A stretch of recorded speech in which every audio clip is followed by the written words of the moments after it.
मेरा नाम पंकज महल्ले है और मैं यवतमाल जिला जो है, जो महाराष्ट्र में नागपुर के पास आता है, वहाँ के एक छोटे से गांव से बिलोंग करता हूँ।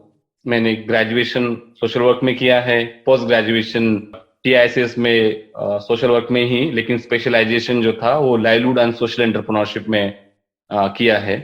फिर उसके बाद मैंने सोचा कि हमें और थोड़ा एक्सपीरियंस की जरूरत है जो अपना खुद का काम शुरू करने से पहले। इसलिए मैंने टाटा स्टील सीएसआर में जमशेदपुर में 3 साल नौकरी की। ओके। एंड फिर नौकरी के बाद मैं अपने गांव फिर से वापस आया और श्वेता और हमने साथ में एक ग्राम हित की शुरुआत की। जब मेरा ग्रेजुएशन हुआ 2009 में, 2009 से 2013 तक बीच में हमने एक संस्था भी शुरू की थी जिसका नाम काश्तकार था। काश्तकार मतलब यहाँ पे विदर्भा के वर्ड में उसको किसान बोलते हैं। अच्छा। वो भी उसमें भी मैंने एक लगभग 4 साल काम किया और उसके बाद मैं टीआईएसएस में पढ़ने के लिए गया। यही मेरा एक संक्षिप्त परिचय है। ठीक है, आपने बहुत सारी मुझे डिटेल्स दी, हम उस पर वापस आएंगे। उसके उन फेजेस में आपकी लाइफ में जो आपने डिस्क्राइब किए अभी। हाँ श्वेता, आप बताएं। नमस्ते। मैं वर्धा जिला के पुलगा गांव से आती हूँ। मेरा मतलब 12th तक का एजुकेशन वहीं पे हुआ है। बाद में उसके बाद मैंने engineering electronics and telecommunication Amravati से किया था। और वो कंप्लीट होने के बाद मैं यवतमाल डिस्ट्रिक्ट में ही जो पॉलिटेक्निक कॉलेज है वहाँ पे लेक्चरशिप करती थी पार्ट टाइम। और तभी मेरी जो मुलाकात है वो पंकज और बाकी जो हमारे पूरा एक फ्रेंड सर्कल था जो किसानों के ऊपर काम कर रहा था काश्तकार के नाम से, उनके साथ हुई। और मैं फिर काश्तकार में उनको ज्वाइन हो गई और काम करने लगी। किसानों के जो सवाल है, उनके जो चैलेंजेस है, उसको बहुत नजदीक से देखा। मैं खुद भी एक किसान फैमिली से ही आती हूँ। बट मेरे पिताजी को बहुत जल्दी किसान मतलब खेती छोड़कर वो शहर में चले गए थे, क्योंकि खेती से जो भी हो रहा था उस पे हमारा फैमिली सरवाइव नहीं कर पा रही थी। तो मैंने तभी उनके साथ वो ज्वाइन किया। और बाद में तो फैमिली से बहुत प्रेशर आ गया था कि भाई तुम ये क्या कर रहे हो, तुम अच्छी सी नौकरी ले सकते हो, ये क्या कर रहे हो। तो फिर एक लड़की होने की वजह से एक प्रेशर था कि चलो अभी शादी का एज हो गया, अब शादी कर लो। तो उसमें से मैंने एक बीच का रास्ता ले लिया और पंकज और मैंने फिर हम दोनों ने शादी कर ली। और उसके बाद हम जमशेदपुर चले गए थे। That was the phase in my life कि बहुत उथल पुथल की। पूरा एक मोटिवेशन था, ये था, चाह था कि कुछ करना है, खुद का कुछ करना है या फिर किसानों के लिए कुछ करना है। और वहां पे जाके एक लाइफ अचानक से चेंज हो गई थी मेरी। तो वो एक था, तो उसको मैंने एक एज अ ब्रेक पॉइंट करके, मतलब being a woman also, there was a phase of my pregnancy and उसके बाद हमारा एक बेटा हुआ। और उसको छोड़ के फिर मैंने मतलब उसका 2 साल एज कंप्लीट होने के बाद मैंने अपना पोस्ट ग्रेजुएशन किया। आईआईटी हैदराबाद में मैंने डेवलपमेंट स्टडीज कंप्लीट किया। ओके। और मेरा पोस्ट ग्रेजुएशन कंप्लीट हुआ, साथ ही हमने फिर ग्रामीण भी स्टार्ट किया वो। तो ये अब तक का जर्नी रहा है मेरा। ओके। काफी सारे फेजेस और उतार चढ़ाव इसमें थे, उसमें भी हम लोग आएंगे, उसको रेफर करेंगे। और ये जो आपने बोला था कि आपका गांव में आपने एक एक्सपेरिमेंट किया, तो वेबसाइट में जो फोटो है आप लोगों का खेत में काम करते हुए, उसी का है क्या? वो जो फोटो है वो रिसेंट वाला है। दैट टाइम हमारे पास ऐसा कोई स्मार्टफोन या कैमरा भी नहीं था। अच्छा। जब हम क्योंकि वो बात है 2010-11 की, जब हमने जो एक्सपेरिमेंट में किया था वो बहुत यूनिक एक्सपेरिमेंट था कि उस वक्त की हम लोगों को, किसानों को बोलते थे कि आप छोटे छोटे नौकरी के लिए, मतलब चपरासी की नौकरी के लिए जो डोनेशन भरना पड़ता था, जो ब्राइब देना पड़ता था, उसके लिए भी किसान खेती बेचते हैं। तो हम बोलते थे कि एक बार आपने खेती बेच दिया तो फिर कभी आप खरीद नहीं पाओगे, ये इतिहास है। तो हम उनको अपील करते थे, लेकिन वो बोलते थे कि आप जो है वो एक नौकरी की तरह अपना काम कर रहे हैं, जो नौकरदार करता है उस तरह से। तो इसलिए आप ये बोल रहे हैं, जब आप खुद खेती करोगे तब समझेंगे। तो हमने सोचा था कि चलो हम अपना जो उदर निर्वाह है, हमारा लाइवलीहुड खुद का, वो खेती पे ही हो और फिर भी हम ये काम कर पाए। इसलिए हमने एज एन ग्रुप डिसाइड किया था कि हम एक गांव में जाके रहते हैं, वहां पे एक जमीन किसान की लीज पे लेते हैं, जो अभी वो शहर में शिफ्ट हुआ है उनकी। और जितना भी हमारा जो आय आएगा उससे हम गुजारा करके जो हम काम कर रहे थे काश्तकार में, उसको कंटिन्यू करें। इसलिए वो डिसीजन लिया गया था। आई थिंक ये सोशल सेक्टर में भी बहुत होता है कि जो सिखा रहा है या बोलने वाले वो अलग लाइफ जी रहे हैं, और जिसको सिखा रहे हैं और बता रहे हैं वो अलग लाइफ जी रहे हैं, और उसमें काफी उस मैसेज रिसीव करने में इसलिए काफी डिफिकल्टी आती है। तो ये इस पे हम आई थिंक ये एक बहुत ही बढ़िया टॉपिक है डिस्कशन के लिए। बट आई थिंक शुरुआत में हमको पहले ये चीज क्लियर करनी चाहिए कि अब आपका ऑर्गेनाइजेशन क्या है और वो क्या करता है, उसके बारे में अगर आप ब्रीफली बताना चाहें तो। बिल्कुल। हमारे ऑर्गेनाइजेशन का नाम ग्राम हित है, जो गांव के हित की बात करता है, ऐसा ही शब्द है। और हमारी जो टैगलाइन है हमारे ऑर्गेनाइजेशन की, वो भी हम बताना चाहते हैं, वो है वी कल्टिवेट ट्रस्ट। तो इस ऑर्गेनाइजेशन की शुरुआत वैसे देखा जाए तो इनकॉर्पोरेशन जो है ये फॉर प्रॉफिट कंपनी है। ग्राम हित क्या करता है हम आपको थोड़ा संक्षिप्त में बताते हैं।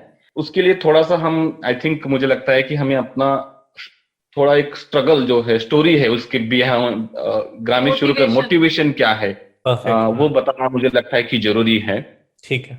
हमारे दोनों के केस में भी एक बात कॉमन है कि हम हमारा जो परिवार है वो किसान परिवार है, और हमने बचपन से एक चीज देखी है कि जो स्ट्रगल है हमारे पेरेंट्स के, वो बहुत नजीक से देखे हैं। हर दिवाली में उनके लिए एक बड़ा प्रश्न उपस्थित होता था मेरे पेरेंट्स के सामने कि हमारा बेटा या मेरी बहन भी, 2 बहनें हैं, वो हम नए कपड़े के लिए आस रखते थे कि अभी इस दिवाली हमें नए कपड़े चाहिए। लेकिन क्या होता था कि जो भी फसल आती थी दिवाली के टाइम पे, हमारे यहाँ पे कॉटन और सोयाबीन होता था, तो जो फसल लेके हम घर तक लाते थे मेरे पेरेंट्स खेत में से, तो उसी वक्त जो मिडल मैन है जो एपीएमसी में होते हैं, वो जिनको आड़तिया बोलते हैं, या गांव का मनी लेंडर है, या इनपुट सेलर जो होते हैं कृषि केंद्र वाले, वो अपना फसल जो है वो लेके जाते थे उनके लोन रिकवरी के लिए। तो उसके वजह से हमारे पेरेंट्स कहीं ना कहीं जो हमारी इच्छा पूरी करने के लिए नहीं कर पाते थे। उनके लिए वो चैलेंज आता था, क्योंकि अभी तो पैसे ही नहीं है, क्योंकि फसल तो ले गए हो, ठीक नहीं। वो उसके वजह से हमेशा हमें वो दिखता है कि एक कॉटन ग्रोइंग फार्मर होने के नाते मेरा बाप यदि मुझे नए कपड़े नहीं दिला सकता, इससे बड़ी दुर्भाग्य नहीं हो सकता है किसान के लाइफ में। एक तरफ आप कपास उगा रहे हो और दूसरी तरफ आप अपने ही बेटे के लिए कपड़ा नहीं खरीद पा रहे हो। ये बहुत मुझे लगता है कि हमारी व्यवस्था की लूप होल्स है, ये व्यवस्था ने दिया हुआ श्राप है किसानों के लिए। जब हम जैसे पढ़ाई करने लगे, समझने लगा, और उससे ही लेकर हमें लगा कि हमें किसानों के प्रति काम करना चाहिए। तो इसीलिए ग्रामीण जो शुरू किया है, वो क्यों ना हम पोस्ट हार्वेस्ट इश्यूज के लेकर करें, क्योंकि हमारा जो किसानों का पिछले 2-3 डिकेड में देखा जाए, 30 सालों में हमारा देश का और किसानों का भी बोल सकते हैं कि जो प्रोडक्शन है, प्रोडक्टिविटी है, वो काफी पैमाने पे इंक्रीज हुआ है। इसलिए हमने सोचा कि जो भी हमारा लग्जरियस लाइफ था, टाटा स्टील में अच्छे नौकरी पे थे, फिर छोड़ने में कहीं पे भी हमें वो हिचकिचाहट नहीं लगी कि हम क्यों वापस आ रहे हैं हमारे गांव की तरफ और इस विषय के प्रति काम करने के लिए। हमने पहले एक इश्यूज को सामने रखा, वो है कि डिस्ट्रेस सेलिंग, है ना। जो डिस्ट्रेस सेलिंग होता है हमेशा फार्मर्स को, तो यदि उनको हम गांव लेवल पे ही स्टोरेज, गांव लेवल पे ही उनको क्रेडिट जो है उनका स्टोरेज के अगेंस्ट में, और फिर वहां से ही मार्केट लिंकेजेस करवा देते हैं, तो उनका जो इनकम है वो इंक्रीज हो जाएगा फार्मर्स का। तो जो निग्लिजिबल इनकम था उसको हम उनका इनकम इंक्रीज करने के लिए हमारा मेन ऑब्जेक्टिव है। तो वो ऑब्जेक्टिव ध्यान में रखते हुए बिजनेस को सेटअप करना, ये एक सोशल एंटरप्राइज के तौर पे है। अदरवाइज कस्टमर का सेटिस्फैक्शन जो जनरल बिजनेस में हम देखते हैं वो तो रहता ही है, लेकिन फार्मर सेंट्रिक अप्रोच या कस्टमर कंप्लीटली सेंट्रिक अप्रोच, जिसमें किसी एक सोसाइटी के आप कॉम्प्लेक्स इश्यूज को एड्रेस कर रहे हो, वो आपके बिजनेस के थ्रू, मुझे लगता है वो मेन डिफरेंस है। जैसे फार्मर्स के साथ काम ऑब्वियसली बहुत टाइम से एनजीओज भी कर रहे हैं और उनका भी इशू रहा है इनकम एनहांस करना किसी भी लेवल पे, प्री हार्वेस्ट, पोस्ट हार्वेस्ट, किसी भी वो स्टेज पे हो। बट आपने क्योंकि एक एंटरप्रेन्योरशिप का रास्ता चुना, मैं आपसे जानना चाहूंगा कि आपको क्या लगता है कि एनजीओ की क्या लिमिटेशंस हैं इस प्रॉब्लम को टैकल करने में, जो एंटरप्रेन्योरशिप में नहीं आती हैं?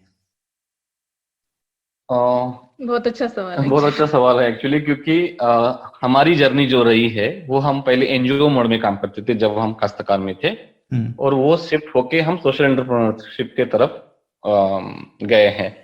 तो वो क्यों गए हैं कि जब आप हमेशा किसी फंडिंग एजेंसी के तौर पे किसी को आप फंड्स मांगते हैं और उसके आधार पर प्रोग्राम डिजाइन करते हैं, जब तक वो प्रोग्राम है तब तक उसका आपका काम चलता है, फंडिंग है तब तक, और उसका एक 3-4 साल का पीरियड होता है मोस्टली। तो वो खत्म होते ही लेकिन जो हम इश्यूज को एड्रेस कर रहे थे उसके लिए तो काफी लंबा समय लगता है। वो एक है, उसके लिए मे नॉट बी कि आपको कांस्टेंट फंडिंग मिलती रहे, वो एक लिमिटेशन वहां पे आ जाती है। फिर फंडिंग खत्म, प्रोग्राम खत्म, इशू वैसे के वैसा, या बीच में छोड़ दिया उसकी वजह से और ज्यादा प्रॉब्लम्स आ सकते, ये भी हमने गौर किया है। तो वो एक कंपोनेंट था। दूसरा कंपोनेंट अभी हमने एक गौर किया है कि फार्मर्स का, जैसे अभी एग्जांपल देते हैं यहाँ पे, प्रोडक्शन, एग्रीगेशन गांव लेवल पे ये सब बहुत अच्छे से एनजीओ लेवल पे हो पाता है, लेकिन जब उसका सेल करने की बात आती है वहां पे कहीं ना कहीं बहुत सारे एनजीओज ने वहां पे नहीं कर पाते, क्योंकि उनको उस बिजनेस लेंस वहां पे वो अपना जो है इस्तेमाल होता ही नहीं है उनका, बिजनेस एस्पेक्ट से उसको देखा ही नहीं जा सकता। जब तक उस चीज को बिजनेस एस्पेक्ट से नहीं देखा जा सकता है तब तक मुझे नहीं लगता है कि फिर ये जो कलेक्टिव मॉडल जितने भी एनजीओ के तौर पे उभर के आए हैं वो वहां पे सस्टेन कर पाते हैं।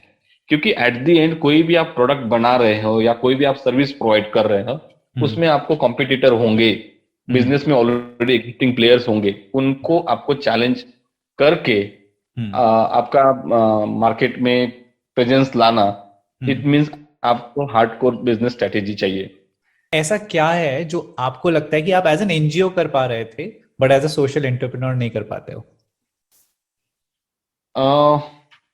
जैसे कि बहुत सारी चीजों से लेकर जन जागृति वाला जो कंपोनेंट आता है, अवेयरनेस वाला, ओके, वो उसके ऊपर आपको काफी फोकस करना पड़ता है जब आप एनजीओ के तौर पे काम कर रहे हैं तो, क्योंकि एट द एंड वो आपको नहीं करना पड़ता है, आप जिन कम्युनिटी के लिए काम कर रहे हैं उनको वो उतना इनेबल करना पड़ता है जिसकी वजह से वो खुद वो काम करे या खुद इश्यूज के ऊपर एड्रेस करे। मतलब NGO can enable the community members so that they can, वो अपने लेवल पे जो इश्यूज को स्ट्रगल कर रहे थे उसको एड्रेस करें। यहाँ पे हमारे केस में हम ये मान रहे कि हम ही वो एनेबलर है कि जो आपको इश्यू एड्रेस करे। वो बेसिक फर्क है, ऐसा मुझे इस केस में लगता है। ओके ओके, मतलब मेरे को, मैं जनरली ये सवाल पे थोड़ा सा टाइम इसलिए देता हूँ क्योंकि मुझे बड़ा इंटरेस्टिंग कॉन्सेप्ट लगता है सोशल और एंटरप्रेन्योरशिप को साथ में लेके चलना, क्योंकि कहीं ना कहीं मेरे दिमाग में पहले, अब नहीं है क्योंकि मैं बहुत सारे लोगों से मिला जिन्होंने इसको बहुत अच्छे से इंटीग्रेट किया है, सोशल और एंटरप्रेन्योरशिप को, मगर पहले मेरे दिमाग में ना ये ऐसा लगता था कि ऑपोजिट चीजें हैं और इसको साथ में लेके चलना बहुत मुश्किल है, एक कॉन्फ्लिक्ट है इन दोनों के बीच में। क्या आपको ऐसा कभी भी लगा है या आपको हमेशा ये इंटीग्रेटेड ही महसूस हुआ है? मैं इसमें एक एक्चुअली एग्जांपल देना चाहूंगी। जमशेदपुर में जो ट्राइब है, पंकज ने बहुत काम किया है बट मैंने उसके मुंह से हमेशा सुना है कि वहां पे टाटा ने क्या किया है कि बहुत उनको आदत लगा, ट्राइब्स को बहुत आदत पड़ गई थी कि जब हमको कुछ पैसा मिलेगा तभी हम कुछ करेंगे, क्योंकि उनको हमेशा ही मिलता था कि किसी भी काम के लिए। तो ये जो है ना, लोगों का इंटेंशन थोड़ा सा ये हो जाता है कि हमें अगर मुफ्त में मिल रहा है तो क्यों ना करे, क्यों ना ले, क्या जरूरत है हमें। उनका खुद का मोटिवेशन, खुद का ये नहीं रहता है, इंटेंशन नहीं रहता है कि कुछ काम करे। जब बिजनेस एस्पेक्ट आता है तब ये अलग इसका नजरिया बदल जाता है। That's why this social and business ये बहुत अच्छे से साथ साथ चल सकते हैं, ऐसा मेरा मानना है। Perfect perfect. शायद आप मुझे लग रहा है जो आपने बोला ना कि कभी कभी जो एनजीओ जिस तरह से या फिर सीएसआर जिस तरह से सोशल वर्क करता है वो एक्चुअली अगेंस्ट उनके अपने डेवलपमेंट के अगेंस्ट भी वर्क कर सकता है, क्योंकि बिजनेस में आपको लगता है कि लोग ज्यादा एक्टिवली उसमें इन्वॉल्व होते हैं। जब आप ये रिसर्च फेज में थे तब आप दोनों नौकरी भी कर रहे थे और साइमल्टेनियसली ये कर रहे थे, या फिर आप सिर्फ यही कर रहे थे तब? उस वक्त फॉर्चुनेटली एक चीज बहुत अच्छी हुई, हमने बेसिक प्रोटोटाइप बनाया था कि ये इशू है और उसके आधार पर हम काम करना चाहते हैं। ठीक है। जैसे ही मेरी नौकरी छोड़ी मैंने, उसी वक्त मुझे एक फेलोशिप मिली थी। तो उस फेलोशिप का नाम था E4I, एंटरप्रेन्योरशिप फॉर इम्पैक्ट, जो कि अगेन वो टाटा की ही एक सब्सिडाइज कंपनी है जिसका नाम सोशल अल्फा है, जो बैंगलोर बेस्ड है। उनका बहुत अच्छा सा एक प्रोग्राम है। जो लोग बहुत ही इनिशियल स्टेज पे है लेकिन उनको एक पूरा एक साल भर का इंक्यूबेशन प्रोग्राम से वो अपने बिजनेस मॉडल को एस्टेब्लिश कर पाए, और उसके लिए उनको एक बेसिक फंडिंग की भी जरूरत है। मतलब एक वो मंथली एक सैलरी की तरह बोल सकते हैं हम कि उन्होंने 60,000 रुपीज पर मंथ दिए थे, जिसके वजह से मुझे जो घर से जो चैलेंज आ सकता था कि यार ये नौकरी छोड़ के आप ये क्या करने लग रहे हो, तो वो भी मुझे मिटिगेट करने के लिए वो फेलोशिप अच्छे से वहां पे हेल्पफुल रही।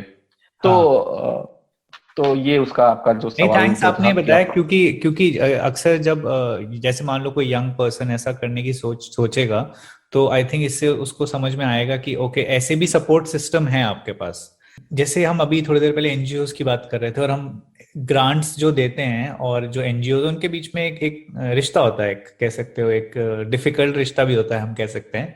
तो जो इंक्यूबेशंस और ये जो सोशल एंटरप्रेन्योर्स हैं, इनका रिश्ता कैसा है? वहां पे कितनी आपको इक्वालिटी या फ्रीडम महसूस होती है? इसके बारे में थोड़ा सा बताएं। यहाँ पे तो देखिए, पहली बात तो ये ऐसा फेलोशिप मुझे मिला था, और इसके बाद वाले भी फेलोशिप के बारे में मैं बताऊंगा जरूर, कि आप अपना ही काम करिए लेकिन उस काम को आप अच्छे से समझ के करिए, क्योंकि हमारा दोनों का भी बैकग्राउंड देखा जाए तो सोशल बिजनेस फैमिली से नहीं है, सोशल एंटरप्राइज के बारे में उतना जानकारी नहीं है।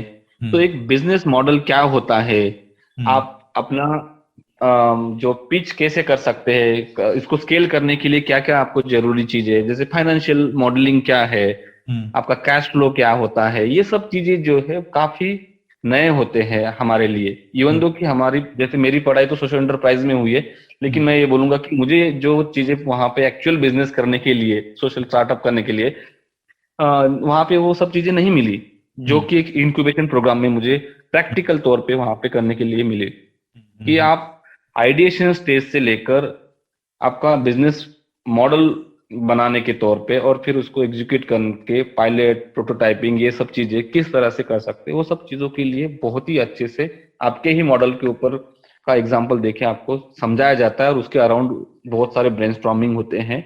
और साथ ही साथ उसके रिलेटेड के जितने भी इकोसिस्टम्स है, इकोसिस्टम में लोग हैं, जैसे कि एग्री स्पेस में जो काम कर रहे हैं लोग, जिनके एक्सपर्टीज है, उनको मिलवाना, उनके एक्सपीरियंस शेयर करना, ये अपने आप में बहुत बड़ा महत्वपूर्ण रखता है। क्योंकि आपको बहुत बार क्या होता है कि आप एक गट्स लेके जाते हैं कि ये इशू है और मुझे सॉल्व करना है, लेकिन उसका दायरा क्या है, उसको एड्रेस करने के लिए सही मायने में क्या क्या रिसोर्सेज लगने वाले हैं, आपका डिस्ट्रीब्यूशन चैनल्स क्या हो सकता है, आपकी स्केलिंग स्ट्रेटेजी क्या हो सकती है, ये सब चीजें कहीं ना कहीं मुझे लगता है कि शुरू के फेज में बिल्कुल नहीं पता होती, जो कि इस तरह के इंक्यूबेशन प्रोग्राम प्रोवाइड करते हैं।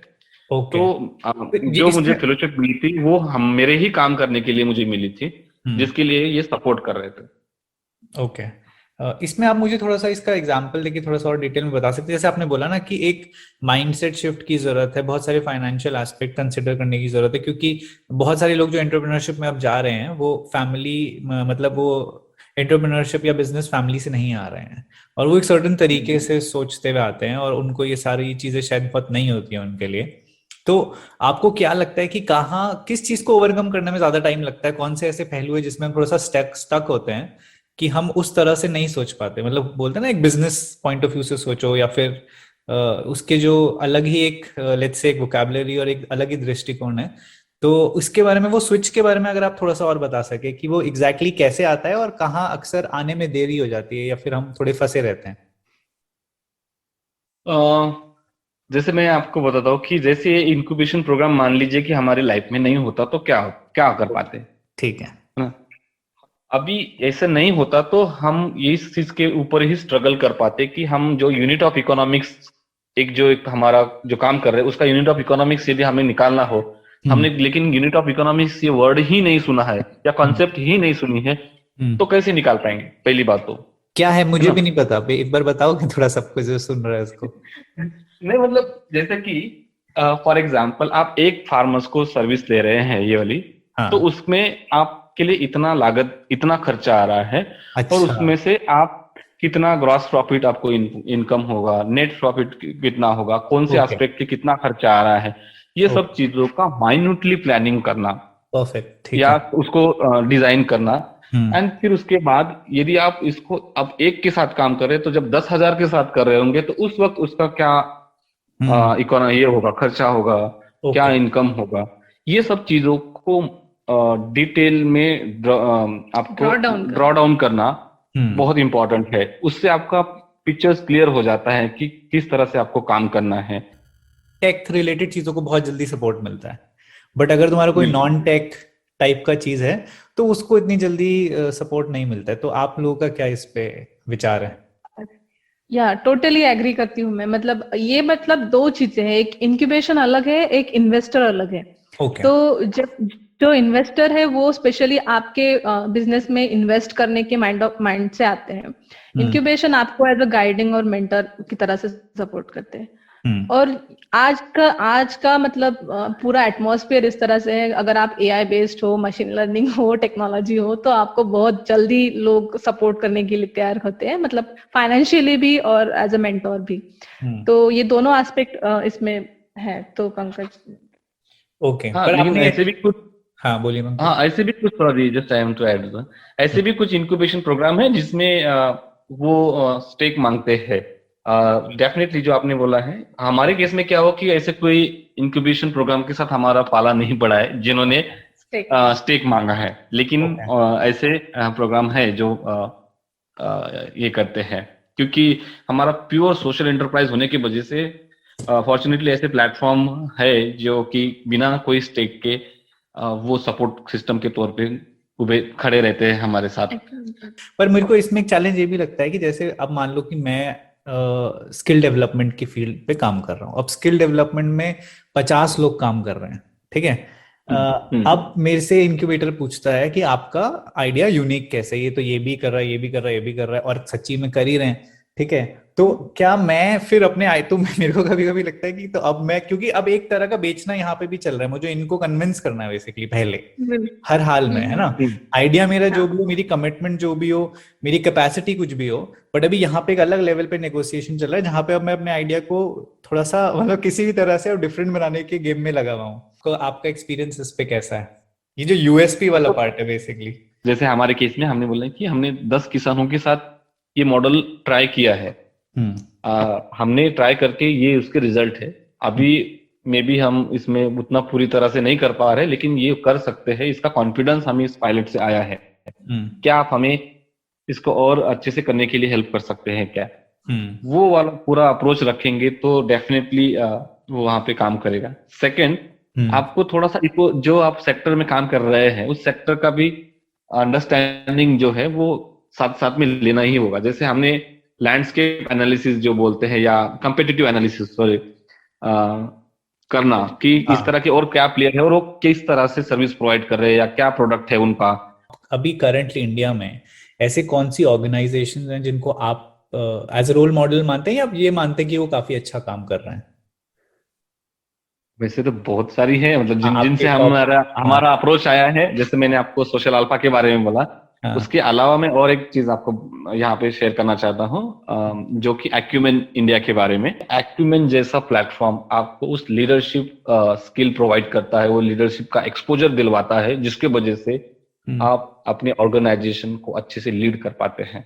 और ओके। वही सही समय पे मेरे लाइफ में वो फेलोशिप आई है एक्यूमेन की, ओके। जिसके वजह से बहुत सारे एडेप्टिव चैलेंजेस हम्म। मेरे एंटरप्रेन्योरल जर्नी के मुझे एड्रेस करने में हेल्प हुआ। ओके।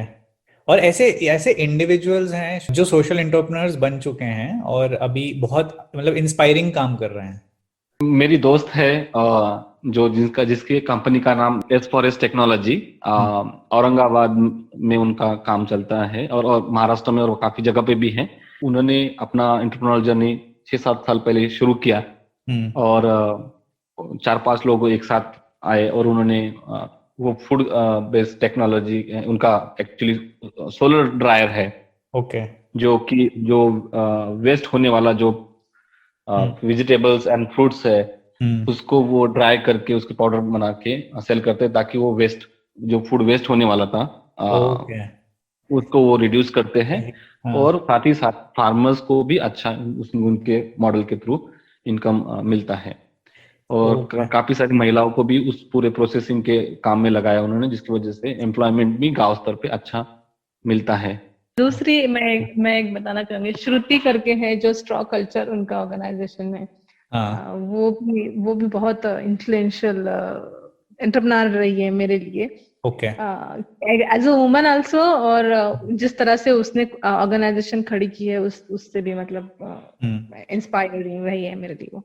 बहुत सारे यंग एंड अर्बन लोग ना टुवर्ड्स एग्रीकल्चर टर्न हो रहे हैं when it comes to entrepreneurship. बहुत सारे मेरे फ्रेंड्स ही हैं जो फार्मर्स के साथ किसी कैपेसिटी में काम कर रहे हैं, या फार्मर प्रोडक्ट या सर्विसेज के ही उसमें उन्होंने काम स्टार्ट किया है। तो आपको क्या लगता है कि आई मीन कुछ डिफरेंस है? जो लोग फार्मिंग फैमिली से ही हैं, जैसे आप लोग हैं, आपके पास वो बहुत ही इंटरनल एक्सपीरियंस है उनके अप्रोच में, वेराज उन लोगों के अप्रोच में जिन्होंने फार्मिंग कभी नहीं करी but still they are attracted और still they want to contribute, और फिर वो उसमें आते हैं। इन दोनों पोजीशंस में कुछ डिफरेंस है? हाँ, बहुत डिफरेंस है दोनों पोजीशनिंग में। मतलब आप एक है जो जहाँ पे आप अट्रैक्ट होते हो, एक है जहाँ पे आपको खुद सॉल्व करना है। दोनों भी अप्रोच अच्छे ही है, बट एक मतलब आपको बेसिक अंडरस्टैंडिंग होनी चाहिए कि क्या प्रॉब्लम है और आप उसे किस तरह से एड्रेस करोगे। बहुत से स्टार्टअप्स या बहुत से कंपनीज जो है कि वो किसानों को मतलब बेच रहे हैं कि आप हमारा अगर ये प्रोडक्ट यूज करोगे ये तो आपका यील्ड बढ़ेगा, आपको हम ये देंगे, वो देंगे, स्प्रिंकलर देंगे, सोलर पैनल देंगे। तो यहाँ से जो है ना वो फार्मर्स का कॉस्ट ऑफ प्रोडक्शन ज्यादा बढ़ता है इंस्टेड ऑफ उनका इनकम बढ़ने से। तो ये भी एक सोल्यूशन है कि जहाँ पे आप दूसरा वे ऑफ इंक्रीजिंग प्रोडक्शन में भी कर रहे हो, बट बिसाइड दैट आप उनका प्रोडक्शन कॉस्ट भी इंक्रीज कर रहे हो। कॉस्ट ऑफ कल्टीवेशन हमारे देश के किसानों का बहुत इंक्रीज हुआ है। आप और एक नई चीज ला रहे हैं जिसके वजह से वो कॉस्ट और इंक्रीज कर रहे हैं इंस्टेड ऑफ वो रिड्यूस होने की वजह से। हाँ, मानता हूं कि उसमें से थोड़ी सहूलियत हुई होंगी, लेकिन उसकी वजह से और कॉस्ट बढ़ी है तो उसकी आय भी कम हो गई है। तो क्या हमारा वो सॉल्यूशन आपके लिए एज एन सॉल्यूशन और एज एन प्रोडक्ट करके बहुत अच्छा लग रहा है, बट उसका जो रियल प्रॉब्लम है वो सच में सॉल्व हो रहा है क्या, वो देखने की बहुत जरूरत है। मुझे लगता है कि नजरिए में और उनकी नजर में शायद थोड़ा सा ये फर्क हो सकता है। आप कह रहे हो कि ऐसी काफी सारे स्टार्टअप्स हैं जो on the face of it तो एग्रीकल्चर के अराउंड है और शायद सोशली अपने आप को पिच भी करते हैं कि हम फार्मर्स की प्रॉब्लम सॉल्व कर रहे हैं, पर इवेंचुअली वो उतनी इम्पैक्टफुल नहीं है। हाँ, क्योंकि समटाइम्स वो जो प्रॉब्लम बोल रहे हैं वो प्रॉब्लम आज फार्मर्स के लिए उतना ज्यादा महत्वपूर्ण नहीं है जितने बाकी चीजों से लेकर वो जूझ रहा है। ओके। वो समझने की जरूरत है। और उसके वजह से क्या हो रहा है कि जब आप इंट्रोड्यूस कर रहे हैं उस पर्टिकुलर प्रोडक्ट या सर्विसेज को, तो उसके वजह से उनकी कॉस्ट और बढ़ेंगी यदि आप उनको देंगे तो, रादर देन वो कन्वीनियंट। मैं एग्जांपल देना चाहता हूँ एक प्रोडक्ट का, जो एक ड्रोन करके अभी बहुत लोग बोल रहे हैं कि स्प्रेइंग के लिए ड्रोन का इस्तेमाल किया जाए, जो बैटरी बेस्ड ड्रोन है। ओके। है ना, वो 5-6 लाख रुपए में वो ड्रोन आ जाता है।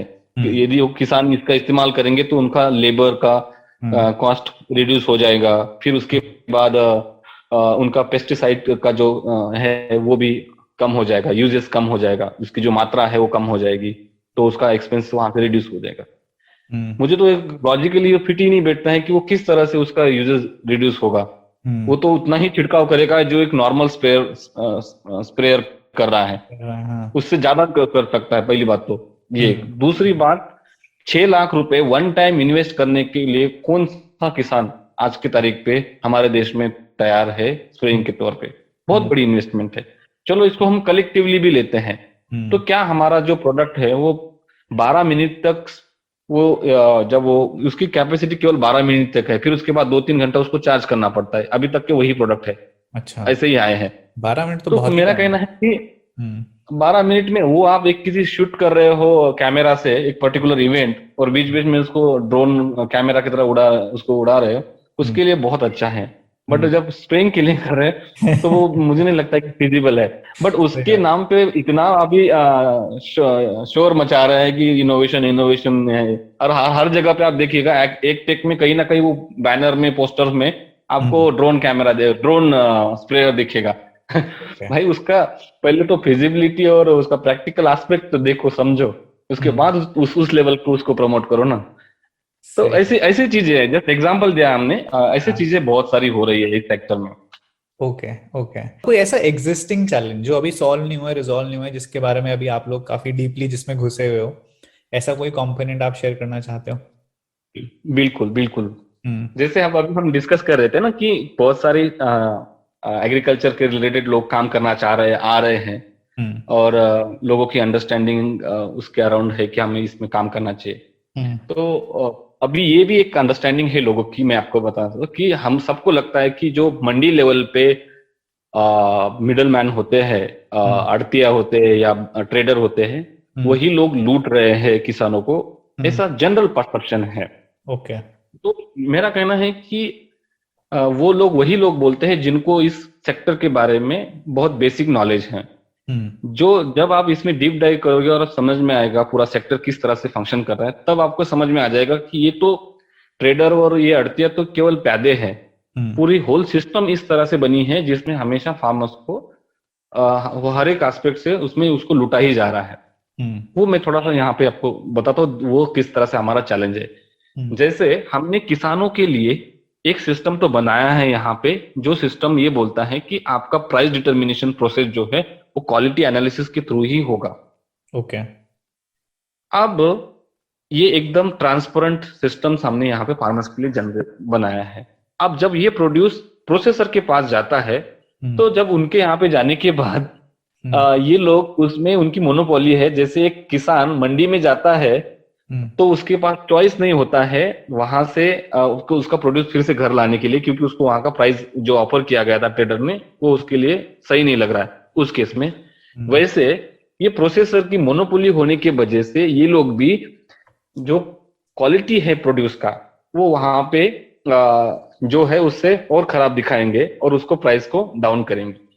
और इसके खिलाफ हम किसी को बोल भी नहीं सकते, क्योंकि इतने बड़े प्लेयर है कि जिसके वजह से ये इनको सरकार भी डरती है, इतने बड़े प्लेयर है। मतलब तो उनको और हम जो उनके लिए सप्लायर है वो बहुत छोटे हैं उस केस में देखा जाए तो। क्योंकि जैसे वो एग्जांपल देना चाहता हूँ, सोयाबीन हमारे देश में लगभग 110 लाख मैट्रिक टन प्रोड्यूस होता है, और हम अभी 2000 मैट्रिक टन भी नहीं सप्लाई कर रहे हैं उनको, एक प्लेयर को उस केस में। तो उस केस में उनके लिए तो एकदम छोटा क्वांटिटी है। तो वो हमारी बात क्यों सुनेंगे, या हम उनको किस तरह से कन्विंस करें कि नहीं आप भी, हम जिस तरह से क्वालिटी एनालिसिस का ये कर रहे हैं वैसे आप भी करो। हम बहुत चाहते थे कि अभी आर्टिफिशियल इंटेलिजेंस और मशीन लर्निंग का एक टूल बनाए, और जो टूल जो है इक्विपमेंट उसके आधार पर ही क्वालिटी एनालिसिस हो, सो दैट जो ह्यूमन एरर है वो भी वहां पे ना रहे, वहां पे माल प्रैक्टिस का कोई स्कोप नहीं रहे। लेकिन ये इंडस्ट्री जो है, जो प्रोसेसर है, मिलर्स है, वो नहीं करना चाहते, क्योंकि फिर उसके वैसे करेंगे तो उनको जो अभी चोरी करने का स्कोप है अच्छा वो नहीं रहेगा। और अनफॉर्चुनेटली हमारे देश में उस तरह सारे चीजों के लिए कोई कानून नहीं बना है। फार्मर से खरीदने तक का कानून है, लेकिन उसके ऊपर क्या हो रहा है उसके लिए कुछ कानून नहीं है, या कुछ रूल्स एंड रेगुलेशन नहीं है जिसका डायरेक्ट इम्पैक्ट फार्मर्स के जो हम प्राइस ऑफर करते हैं उसके ऊपर होता है। आप दोनों बिजनेस पार्टनर्स भी हो और मैरिड भी हो, वो इक्वेशन कैसे चलता है? मतलब ये फैसिलिटेट करता है, चीजें इजी कर देता है, या कभी कभी बहुत ज्यादा कॉम्प्लिकेटेड भी कर देता है? डिपेंड करता है actually situation to situation. But हमारे केस में बहुत ज्यादा सपोर्टिव काइंड ऑफ से ही वर्कआउट हुआ है। मतलब डिसीजन मेकिंग को लेके हो या फिर टीम लीडिंग के लेके हो, बहुत से सवाल, बहुत से डिस्कशन हमारे चलते हैं उस पे डिबेट होता है, बट ऐसा नहीं है कि वन वे सब कुछ होता है या फिर डिफिकल्ट होता है। एक म्यूचुअल अंडरस्टैंडिंग जिससे हम दोनों ने डिसीजन लिया था लाइफ पार्टनर बने, वही एक म्यूचुअल अंडरस्टैंडिंग भी था कि हम बिजनेस पार्टनर भी बने। तो ये बहुत अच्छा अंडरस्टैंडिंग और कॉम्प्लीमेंट्री क्या बोलते हैं, एक दूसरे से है। हाँ, मतलब दोनों के स्किल सेट है या फिर दोनों की जो अंडरस्टैंडिंग है वो बहुत कॉम्प्लीमेंट्री है। तो हमेशा ही वो हमें सपोर्ट करती आई है कि इस जर्नी में हमारी जर्नी और स्मूथन हो जाए। अदरवाइज मुझे लगता है बहुत डिफिकल्ट होता अगर दूसरे फील्ड में होती है और पंकज ग्रामीण को चला रहा था या फिर मैं अपोजिट इस तरह से होता, तो बहुत डिफिकल्ट हो जाता है कि समझना कि आपका लाइफ पार्टनर एक्चुअली क्या कर रहा है।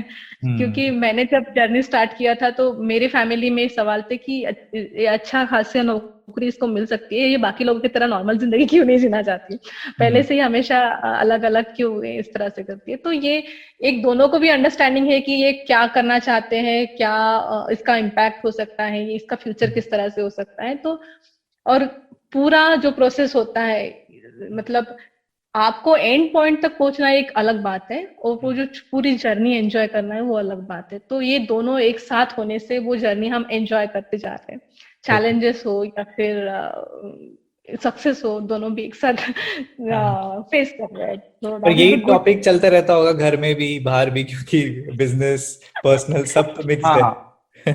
तो मतलब आपने सही बोला है, ये एक्चुअली देखा जाए जब तो प्रॉब्लम भी है कि आप उसी में ही हो, मतलब सुबह उठे ब्रश भी कर रहे हैं तो you are talking about the business things. आप खाना खा रहे हैं शाम के डिनर में वही है, तो आपका कहीं ना कहीं आपको डिस्टिंग्विश करने के लिए थोड़ा स्कोप कम बच जाता है जब इस तरह के आपका रिलेशन है। बट वो जरूरी है अपने आप को थोड़ा सा बिजनेस से डिस्टिंग करके पर्सनल लाइफ भी उसी लेवल पे जी। लेकिन क्या होता है कि थोड़ा मुश्किल हो जाता है इनिशियल स्टेज में ये सब करना, क्योंकि सवाल इतने सारे होते हैं, चैलेंजेस इतने सारे होते हैं, तो आप इतने उसमें ग्रैपलिंग आपके हो जाती है जिसकी वजह से मुश्किल हो जाता है अपने आप को अलग करना, स्पेशली शुरुआतों के 1-2 साल में। तो वो हमारे केस में हुआ है। सेकंड में एक चीज यहाँ पे बोलना चाहूंगा कि हम दोनों का भी नर्चरिंग जो है वो एक ही तरीके से हुआ है। मतलब हमने लगभग 10-11 साल हम एक साथ रहे हैं। तो हमारा जो स्कूल ऑफ थॉट्स है वो लगभग सेम है, भले ही उसका इंजीनियरिंग ग्रेजुएशन हुआ, बट उसके बाद वाली पूरी जर्नी सोशल डेवलपमेंट उससे एस्पेक्ट से आई हुई है। तो कहीं ना कहीं हमारा ये ड्रॉबैक बोल सकते हैं कि हम अपने आप एक दूसरे को डेविल एडवोकेट के रोल में कभी नहीं जाते हैं एक दूसरे से। मतलब मैंने कुछ बोल दिया तो मोस्टली वो उसके तरफ से उसका हाँ आता है मोस्ट ऑफ द टाइम। और क्योंकि हमारा थॉट प्रोसेस या हमारा जो अंडरस्टैंडिंग है वो बहुत दिनों से एक साथ एक जैसे ही नर्चर हुआ है। तो इसकी वजह से उसने भी जो कुछ बोला है तो मोस्ट ऑफ द टाइम हमारा उसमें हाँ आ जाता है, हमें हाँ आता है, क्योंकि वो वाला था। बट लेकिन एक डेविल एडवोकेट की तरह अपना रोल आपस में निभाना उतना ही जरूरी है जो हम यहाँ पे मिसिंग करते हैं। ओके आफ्टर मैरिज आपसे जो एक्सपेक्टेशंस है एज अ बहू, आई मीन आप एंटरप्रेन्योर है, वो सब तो है, बट आपके जो एज अ बहू है या एज अ मदर है, सब पूरी सोसाइटी की नजरें होता है ना कि नहीं, बट फाइनली आपकी रिस्पॉन्सिबिलिटी उनके परसेप्शन में ज्यादा है टुवर्ड्स द चाइल्ड होगा या टुवर्ड्स डोमेस्टिक वर्क हो गया या जो भी हो गया। तो उसको आप कैसे, मतलब वो डबल ट्रिपल काम करना और वो उसको कैसे आप मैनेज करते हो और उस परसेप्शन को आप कैसे हैंडल करते हो? जब मैं इसके लिए हैदराबाद में गई थी स्टडी के लिए, बेसिकली तब मेरा बेटा 2 साल का था। तब गांव में या मेरे फैमिली में सबने बोला कि 2 साल के बेटे को छोड़ के तू पढ़ाई के लिए जाएंगी, ये कि तेरी अभी ये पढ़ना इतना जरूरी है क्या, छोटा बच्चा है, उसको अभी माँ की जरूरत है, बाकी लोग है बट माँ की जरूरत तो है ही है, तो उसको छोड़ के जाने के लिए तैयारी कैसे हो सकती, तुम कैसी माँ हो। तो ये बहुत डिफिकल्ट था मेरे लिए भी ये डिसीजन लेना कि सच में मुझे जाना चाहिए कि नहीं जाना चाहिए, कि या मैं अच्छा कर रही हूँ ना कर रही हूँ, इसका लॉन्ग टर्म इम्पैक्ट मेरे बेटे के ऊपर भी क्या हो सकता है, बहुत से सवाल थे। बट मुझे पता था कि अगर मैं एक अच्छी माँ होना चाहती हूँ तो मुझे खुद को साबित करना है, मुझे खुद के ऊपर काम करना अभी बहुत जरूरी है। अगर वही नहीं हो पाई तो मैं भी मेरे बेटे को भी मैं खुद उसका रोल मॉडल होना अच्छा पसंद करूंगी। उसको भी मैं अगर वो ना कर पाई तो कुछ मतलब भी नहीं है। तो ये मेरा अंडरस्टैंडिंग लेके मैंने तब वो डिसीजन लिया कि चलो 2 साल का ही ये स्पैन रहेगा, बाकी तो सारी उम्र साथ ही रहना है, देखना ही है, करना ही है। तो तब मैंने वो डिसीजन लिया, गई। तब भी बहुत प्रेशर था, जब कोविड के बाद में घर पे आई तब भी बहुत प्रेशर था कि अब घर पे है तो ये सब रिस्पॉन्सिबिलिटी तुमने लेनी चाहिए, करना चाहिए। तो मैंने इसको बहुत मतलब टाइम मैनेजमेंट को लेके बहुत पर्टिकुलर रही कि बस मुझे मेरा ऑफिस टाइम जो है 10 से 5 या 6 बजे तक रहेगा। उसके फिर पहले और बाद में दोनों टाइम कुकिंग और ये सब है तो है ही, वो तो करना ही है। क्योंकि अभी आप बाकी वो भी अफोर्ड नहीं कर पाते एज अर्ली स्टेज एंटरप्रेन्योर, बाकी लोगों को हायर करना for the domestic work and वो भी अभी आप अफोर्ड नहीं कर पाते हो। तो वो रिस्पॉन्सिबिलिटी भी मैनेज करना, काम भी मैनेज करना, ये टोटली फिर टाइम मैनेजमेंट के ऊपर आ जाता है। तो उस तरह से हो गया। और मेरी पूरी फैमिली मतलब इन लॉज हो, हस्बैंड हो, सब बहुत सपोर्टिव रहे हैं। तो ये सब मैनेज हो गया। ओके चलो, आई होप ऐसे ही रहे। एंड आई आप दोनों जो है मतलब जो आप लोगों का एजुकेशनल बैकग्राउंड भी है, तो आई एम श्योर कि आप लोग उसको काफी अच्छे से लेबर डिवीजन करते होंगे और एक दूसरे को सपोर्ट करते होंगे इन सब इश्यूज में। सो आप बहुत ही एक रूटेड तरीके से एक सर्टेन वैल्यू सिस्टम के साथ चल रहे हैं, और आप एंटरप्रेन्योर हैं, बट आप एक दूसरा तरह का परसेप्शन क्रिएट कर रहे हैं ऑफ बीइंग एन एंटरप्रेन्योर। इसके बारे में आप थोड़ा सा बताएं, अपने लाइफस्टाइल के बारे में आप थोड़ा सा बताएं, उसको आप कैसे देखते हैं, या आपने पर्पसफुली ऐसा किया है या कैसे है ये? ये हमें डे वन से क्लियर था कि जितने भी स्टार्टअप अभी तक हुए हैं उसमें 100 में से ज्यादा 3 जो है, 3 या 4 सक्सेसफुल हुए हैं, वो आगे बढ़ चुके हैं। क्योंकि शुरू में जो आइडिया है या जो आपका परसेप्शन है काम करने के प्रति का, वो जरूरी नहीं है कि वो पूरी तरह से टिक पाए और आप उस जर्नी को, उस फेज को पार करके आप सक्सेसफुल एंटरप्रेन्योर बन पाए। मतलब वो बहुत सारे, ये हमारे यहाँ का डेटा है, हमारे देश में जितने भी एंटरप्राइजेस शुरू है 3 या 4% सक्सेसफुल हो पाए। ये हमें फैक्ट पता था, फिर भी हम इसमें इसलिए उतरे थे कि डे वन से इन द सेंस कि जब हमने ये सोच लिया था कि हमें कुछ काम करना है अपना खुद का, तो नौकरी करके तो नहीं हो सकता है, ये क्लियर था।